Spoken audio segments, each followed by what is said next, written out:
Hi, sorry, for this video I'm going to speak Greek. Λοιπόν, έχω ένα πρόβλημα με μια τηλεόραση Philips, αγοράστηκε 1 Ιουνίου 2012, σήμερα έχουμε 20 Ιουλίου, η τηλεόραση έχει πάει στο service, έχει κάτσει στο σπίτι μου 10 μέρες, μέχρι σήμερα τη τηλεόραση δεν την έχω στο σπίτι μου γιατί είναι ακόμα στο service. Τα πράγματα έχουν τα εξής. Στις 10 μέρες, τις πρώτες, αφού είδα τη τηλεόραση, έβαλα το Apple TV, χάλασε η ανάλυση, δεν μπορούσα να φτιάξει την ανάλυση. Μία ήταν μεγάλη, μία ήταν μικρή, μία έβγαινε εκτός ορίων, διάφορα. Στο Apple TV βάζω το PlayStation, κάνει το ίδιο. Βάζω στον υπολογιστή, κάνει το ίδιο.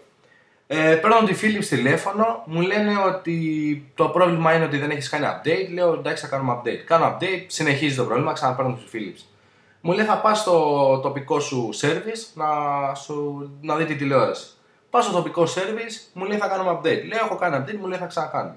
Κάνουμε λοιπόν update, δεν θα πω ονόματα, δεν θα πω πού, θα πω την ιστορία μου. Ξαναπάμε λοιπόν στο service, κάνει update, μου λέει πήγε να δεις αν έχει φτιάξει. Πάω σπίτι, Apple TV ξανά το ίδιο, PlayStation το ίδιο, υπολογιστής το ίδιο. Τέλος πάντων, όλοι μου κατηγοράνε ότι το Apple TV δεν έχει γίνει λέει update, ότι το Apple TV φταίει, μετά μου κατηγοράνε το PlayStation, μετά μου κατηγοράνε τον υπολογιστή, drivers, διάφορες βλακίες. Τέλος πάντων, το ξαναπάω την τηλεόραση, μου λέει θα γίνει αλλαγή της πλακέτας πίσω όλες τις μνήμες. Κάνουμε αλλαγή της μνήμης, περιμένουμε το ανταλλακτικό, περιμένουμε, πάει ο καιρός, περιμένουμε. Τέλος πάντων, γίνεται αλλαγή της πλακέτας της μνήμης, την παίρνω τηλεόραση στο σπίτι μου και γίνεται χειρότερη. Τι εννοώ, έβλεπα τηλεόραση και όπως έβλεπα τηλεόραση είχε κολλήσει. Θα ακολουθήσει ένα βιντεάκι για το τι συμβαίνει. Αυτό που θέλω να σας πω, το βιντεάκι που θα δείτε δεν έχει συνδεθεί καμία συσκευή PlayStation, Apple TV, υπολογιστής. Έβλεπα τηλεόραση το πρωί, βλέπαν οι γονείς μου τηλεόραση το πρωί και έγινε αυτό το πρόβλημα. Πήρα στη Philips τηλέφωνο, είπα ότι έχω βιντεάκι, δεν με πιστεύει κανείς. Το βιντεάκι λοιπόν το σηκώνω στο ίντερνετ, το σηκώνω στο δίκτυο. Να δείξουν γιατί άκουσα κάτι τρελά. Μου είπαν ότι η τηλεόραση μπορεί να κολλάει γιατί αν είναι ψηφιακό το σήμα αλλάζει η ανάλυση, αν έχει χιονάκια προσπαθεί να τα φτιάξει, αν είναι αναλογικό. Όχι, παιδιά, η τηλεόραση είναι χαλασμένη. Παρένθεση, η τηλεόραση έχει φύγει στα κεντρικά, έφυγε στα κεντρικά της Philips στην Αθήνα, όπου εξέτασαν την τηλεόραση και μου είπαν ότι είναι σωστή. Μέχρι και σήμερα, 20 Ιουλίου, έχω πάρει τηλέφωνο, μου ξαναγυρίσαν την τηλεόραση πίσω, μου είπαν ότι η τηλεόραση δεν είναι χαλασμένη. Πήρα τηλέφωνο και τους είπα ότι κάνει αλλαγή καθυστέρηση καναλιών ανά 20 δεύτερα και μου είπαν ότι είναι πολύ φυσιολογικό, δηλαδή να πας από αντένα σε μέγα 20 δεύτερα να περιμένεις είναι λέει φυσιολογικό.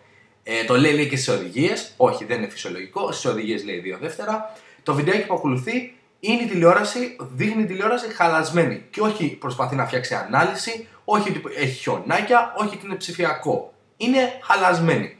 Κανείς δεν το πιστεύει, όριζε λοιπόν η απόδειξη, ορίστε το βίντεο.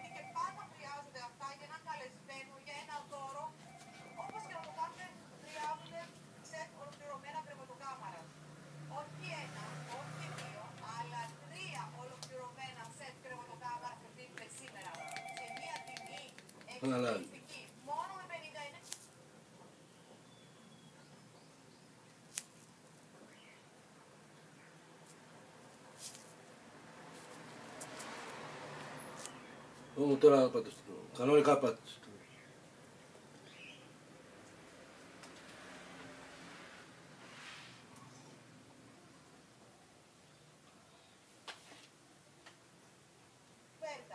Μία τυχαία κουβέρτα που θα την ευχαριστηθείτε κάθε εποχή.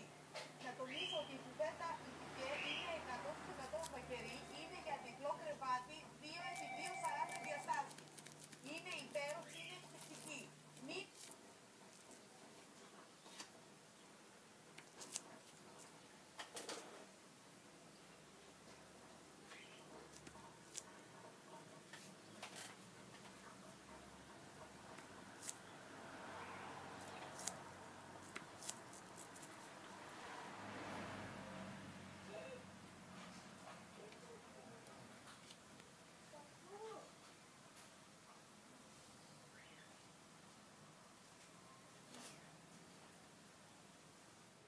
Όπως είδατε στο βιντεάκι που ακολούθησε, δείχνει τη τηλεόραση χαλασμένη, κολλημένη στην εικόνα, χωρίς καμία συσκευή συνδεμένη Και αφού είχε κλείσει η τηλεόραση και ήταν αναμένο το stand-by το κόκκινο φωτάκι, έπαιζε στο background ακόμα κολλημένη η οθόνη.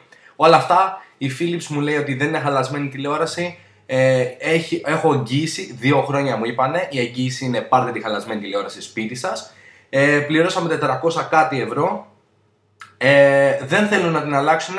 Έκανα αίτηση για χρηματικό ποσό πίσω. Δεν θέλουν να μου δώσουν χρηματικό μου πίσω. Δεν με πιστεύουν. Μου λένε ότι είναι μια χαρά. Δεν θα πω ποιος συγκεκριμένα αυτός που έχει στην τηλεόραση, το όνομά του, λέει ότι είναι μια χαρά. Όταν τον παίρνω τηλέφωνο μου το κλείνει στη μούρη. Ας μου το κλείνει στη μούρη, εγώ δείχνω τη τηλεόραση χαλασμένη.